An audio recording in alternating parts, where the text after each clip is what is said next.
नमस्कार, मैं हूं आशुतोष और आप देख रहे हैं सत्यहिंदी.com। सत्यहिंदी.com के खास कार्यक्रम आशुतोष की बात में आपका स्वागत है।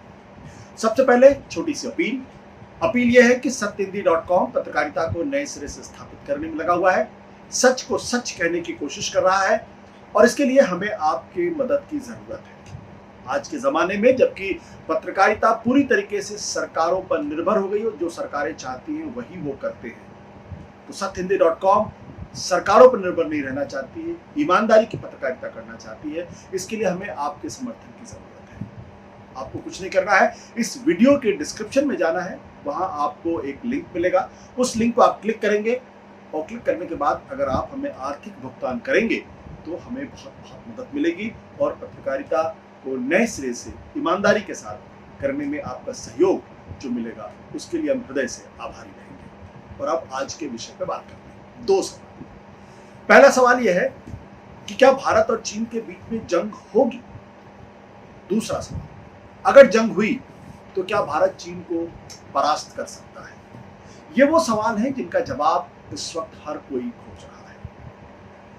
जितनी मैंने रिसर्च की है उससे एक बात तो साफ नजर आ रही है कि चीन हर हालत में भारत के साथ जंग करने पर आमादा है, या वो ऐसा प्रदर्शित कर रहा है कि वो किसी भी हालत में भारत को सबक सिखाना चाहता है। अब इसी से जुड़ा हुआ दूसरा सवाल है।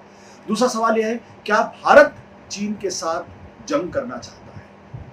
यह सवाल महत्वपूर्ण है क्योंकि चीन भारत की जमीन के अंदर घुस आया है। उसने भारत के 20 जवानों को मारने का काम किया। ये हमारे 20 जवान शहीद हुए हैं, उनकी शहादत हुई है। हालांकि खबर यह भी है कि चीन के भी जवान जो है वो मारे गए हैं, लेकिन उसकी पुष्टि नहीं हो पाई है, ना कि चीनी सरकार ने उसकी पुष्टि की है। सवाल यह उठता है कि 15 जून की उस घटना के बाद दोनों देशों के विदेश मंत्रियों के बीच में मुलाकात हुई है, दोनों देशों के कमांडर्स के बीच में मुलाकात हुई है और उसके बाद 1-2 दिन तक यह माहौल बना था कि चीन लगता है गलवान घाटी में या दूसरे इलाकों से पीछे हटने को तैयार नजर आता है।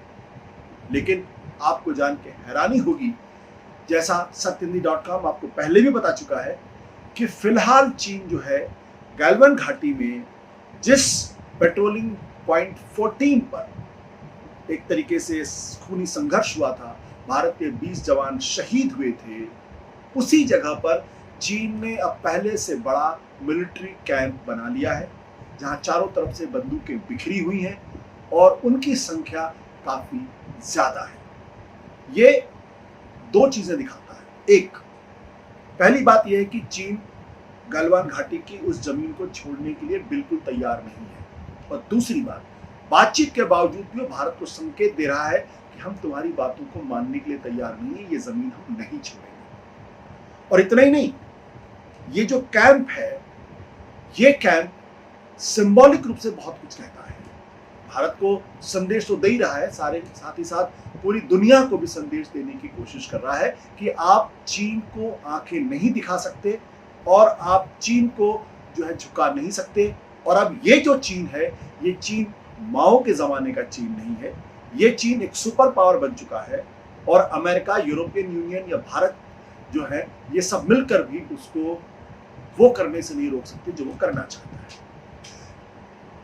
इसी के साथ साथ हमने आपको बताया था, सत्यहिंदी.com ने आपको जानकारी दी थी। जानकारी ये दी थी किस तरीके से चीन ने न केवल गलवान घाटी के पेट्रोलियम पॉइंट 14 पर आके दोबारा कब्जा कर लिया है, वहां पे कैंप बना लिया है, बल्कि देपसांग के इलाके में भी उन्होंने 4 पेट्रोलियम पॉइंट पर अपना कब्जा बनाने की कोशिश की है। इसके अलावा शायोक नदी और गलवान नदी का जो वाई जंक्शन है, वहां पर भी उसने अपनी पूरी तरीके से तैयारी कर ली है। और ये सब कुछ हुआ है 15 जून से 22 जून के बीच में। 15 जून से 22 जून के बीच 15 जून को झड़प हुई है जिसमें 20 जवान शहीद हुए हैं, और 22 जून को जब भारत के लेफ्टिनेंट जनरल और चाइना के मेजर जनरल के बीच में शांति वार्ता को लेकर बातचीत हो रही थी, उस दौरान यानी उनका संदेश बिल्कुल स्पष्ट है कि वो भारत की जमीन बिल्कुल नहीं छोड़ने वाले हैं और उसके लिए अगर उन्हें जंग भी करनी पड़ी तो वो जंग करेंगे। और चीन की तरफ से आपको मालूम है कि बयान अमूमन आते नहीं हैं। चीन जो है उनके नेता बोलते नहीं हैं, लेकिन कोई जानकारी वहां से मिलना बहुत मुश्किल काम होता है। ऐसे में चीन दरअसल सोच क्या रहा है, ये सिर्फ बाहर जो दिखाई पड़ता है उसके आधार पर ही एक अंदाजा लगाया जाता है। लेकिन चीन का अखबार है ग्लोबल टाइम्स। ग्लोबल टाइम्स एक तरीके से चीनी कम्युनिस्ट पार्टी का मुखपत्र भी है, यानी चीन के नेता, चीन की सरकार, चीन की कम्युनिस्ट पार्टी क्या सोच रही है, इसका अंदाजा जो है वो ग्लोबल टाइम्स में छपे हुए आर्टिकल्स के आधार पर लगता है। और यह माना जाता है कि वो वही बातें कह रहे हैं जो चीनी सरकार कहना चाहती है। मैंने जो रिसर्च की है उसमें मुझे 2 आर्टिकल्स ग्लोबल टाइम्स के मिले हैं। एक आर्टिकल जो है वो 23 तारीख का है, 23 जून का छपा हुआ, जिसमें लिखा हुआ है India knows US won't help it achieve its goal. दूसरा जो आर्टिकल है वो है 22 जून का, यानी जब बातचीत हो रही थी, और ये लिखता है कि nationalist of India blindly optimistic over nations military. इन दोनों आर्टिकल्स में एक चीज कॉमन है। कॉमन क्या है कि इन दोनों आर्टिकल्स में एक तरीके से भारत को जिम्मेदार ठहराया गया है कि भारत ने चीन की जमीन पर इंट्रूजन किया, यानी घुसपैठ किया है। और दोनों ही आर्टिकल में उन्होंने हमारे प्रधानमंत्री नरेंद्र मोदी को कोट किया है। जैसे 23 तारीख के आर्टिकल में उन्होंने लिखा है कि even Indian prime minister Narendra Modi admitted that nobody has intruded into our border. ये आप, मैंने इसको अंडरलाइन कर रखा है।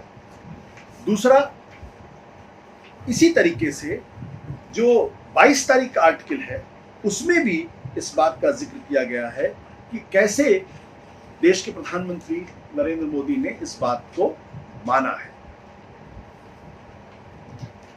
Indian Prime Minister Narendra Modi's remark on Friday that China did not intrude into the Indian border actually admitted that it is the Indian troop that provided the deadly clash. ये जो line है, ये line जो मैं आपको दिखा रहा हूं कि ये देखिए लिखा हुआ है, Indian Prime Minister Narendra Modi remarks on Friday that the China did not intrude into the Indian border actually admitted that it is the Indian troop that provoked the deadly clash. यानी जो नरेंद्र मोदी जी ने उस दिन कहा था कि ना तो कोई भारत में घुसा है, ना कोई घुसा हुआ है, और ना ही किसी ने हमारे कैंप पर कब्जा किया है। हालांकि उसके अगले दिन गलती का एहसास हुआ, विदेश मंत्रालय की तरफ से जो है वो क्लैरिफिकेशन छापा गया, प्रधानमंत्री कार्यालय की तरफ से क्लैरिफिकेशन छापा गया, लेकिन तब तक बंदूक से गोली चल चुकी थी। और चीन अब इस बहाने पूरी दुनिया में संदेश दे रहा है कि हमलावर चीन नहीं है बल्कि हमलावर भारत है, यानी उल्टा चोर कोतवाल को डांटे। अब इन दोनों आर्टिकल्स में जो है, जब हम इसको ध्यान से पढ़ते हैं तो चीन की मानसिकता, चीन इस वक्त क्या सोच रहा है, ये बात हमको समझ में आती है।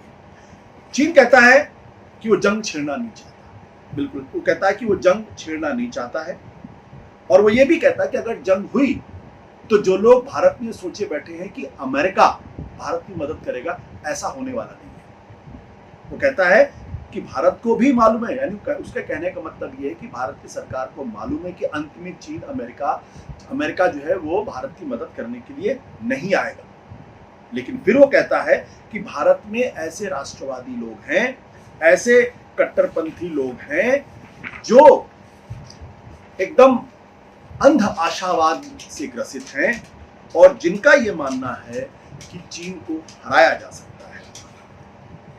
और कह रहा है ये वो लोग हैं जो भारत के अंदर एंटी चाइना सेंटिमेंट्स को भड़का रहे हैं, और उनको शायद इस बात का अंदाजा नहीं कि चीन और भारत की जो सैन्य क्षमता है उसमें कितना फर्क है।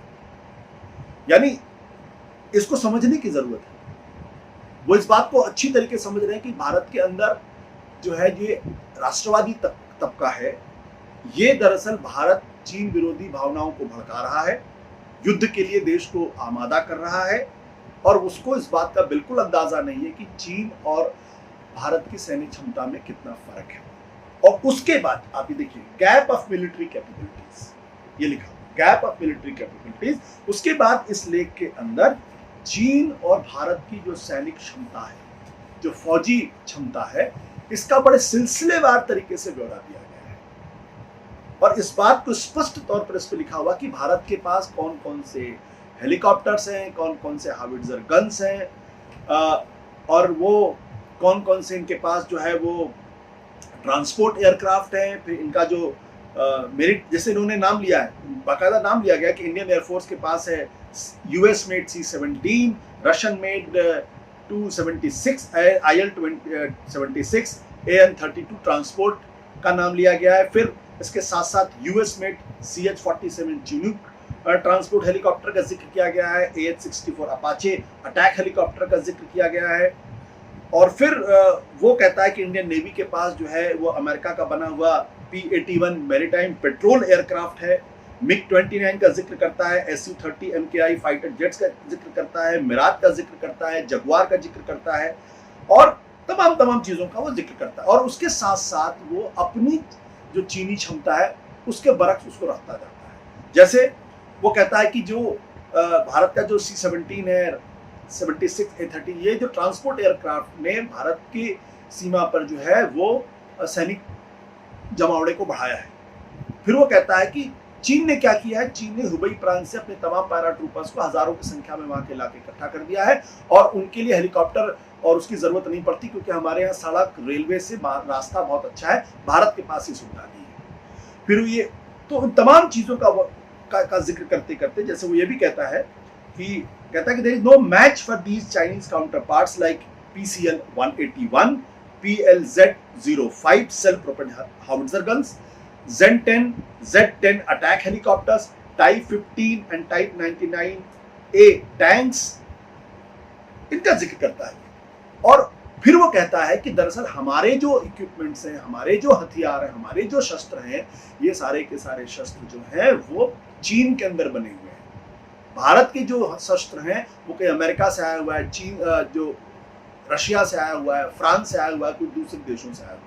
और फिर वो अंत में तुलना करते हुए कहता है कि जब असली युद्ध होगा तो इन तमाम हथियारों का इकट्ठा होना, उनके बीच में कंपेटिबिलिटी होना, ये मुश्किल काम होगा। हम आसानी से हमारी कंपेटिबिलिटी हो जाएगी क्योंकि हमारा सब कुछ यही बना हुआ है और हमारी एफिशिएंसी ज्यादा होगी। तो ये जो तैयारी दिखा रहा है अपने इक्विपमेंट के माने, इसका मतलब ये है कि चीन भारत को बिल्कुल स्पष्ट तौर पर संदेश दे रहा है कि हमारी आपकी कोई तुलना नहीं है, हमारी आपकी सेना की कोई तुलना नहीं है, हमारे हथियारों की कोई तुलना नहीं है, हमारे हथियार भारत के हथियारों से ज्यादा सुपीरियर हैं। और अंत में ये भी कहता है कि दरअसल हमको जो ये उम्मीद लोग कहते हैं कि भारत 1962 के जमाने का भारत नहीं है, उसकी मिलिट्री क्षमता बहुत बढ़ गई है, तो अंत में वो ये भी कहता है इस लेख के तहत कि लोग इस गलतफहमी में ना रहें कि चीन जो है वो 1962 के ज़माने का चीन नहीं है।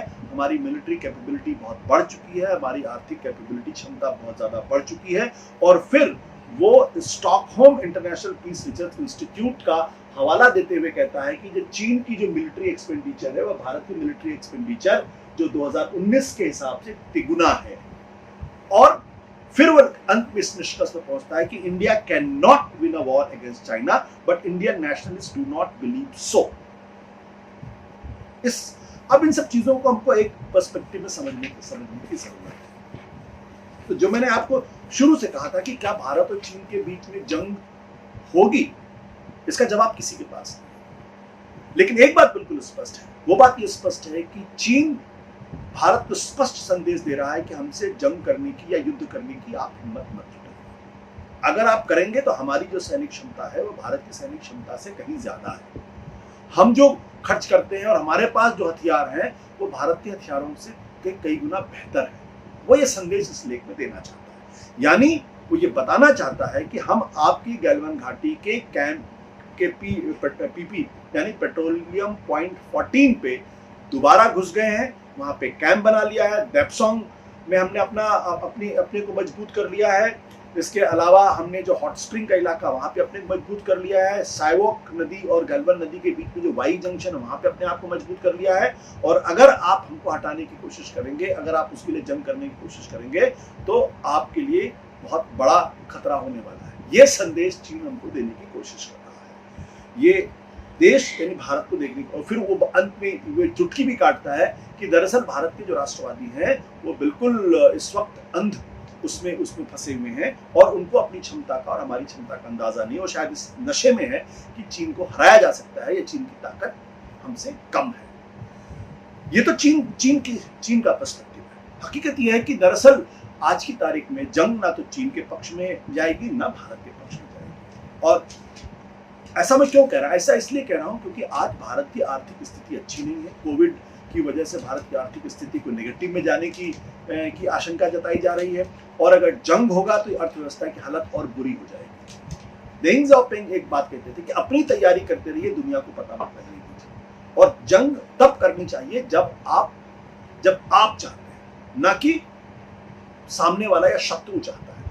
आज की तारीख में चीन चाहता है कि भारत उसके साथ जंग करे, लेकिन आज की तारीख में भारत का चीन के साथ जंग करना ये भारत के हित में नहीं होगा। इसलिए कोशिश ये होनी चाहिए कि भारत और चीन के बीच में डिप्लोमेटिक लेवल, राजनयिक स्तर पर इसका समाधान खोजा जाए। और इसका मतलब ये नहीं कि भारत अपनी कमजोरी का प्रदर्शन करे। मैं ये बिल्कुल मानने को तैयार नहीं कि भारतीय सैनिक क्षमता अपनी बहादुरी में चीनी सैनिकों से किसी मामले में कम है।